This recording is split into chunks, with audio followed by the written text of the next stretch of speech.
88 second जिसका जिक्र कर रहे थे, प्रधानमंत्री जो हैं वो जो रामलला के नेत्रों पे जो पट्टी है उसे हटाएंगे।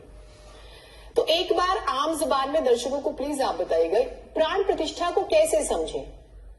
प्राण हम सभी जानते हैं, जीवन प्रतिष्ठा वहां पर स्थापित करना, और प्रधानमंत्री नेत्रों से पट्टी हटाएंगे। तो किसी तरह का कोई कंफ्यूजन ना हो लोगों के मन में कि ये क्या होता है, तो मैं चाहूंगी आप बड़े इजी वर्ड्स में बताएं।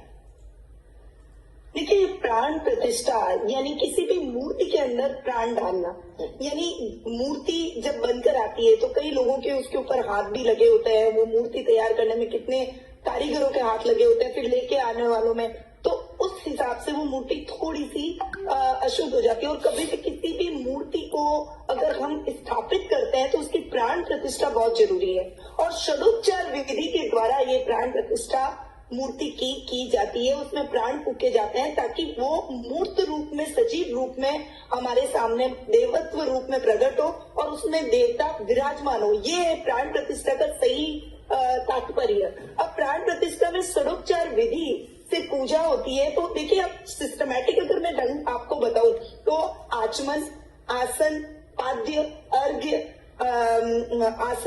आवाहन, स्नान, वस्त्र, यज्ञोपवीत, गंध, अलंकार, पुष्प, धूप, दीप, नैवेद्य, तांबुल, मंत्र, व्रत, न्यास, आभूषण, स्तुति, पुनर्वाचन, प्रदक्षिणा और नमस्कार। ये है सही तरीका षडोपचार विधि का।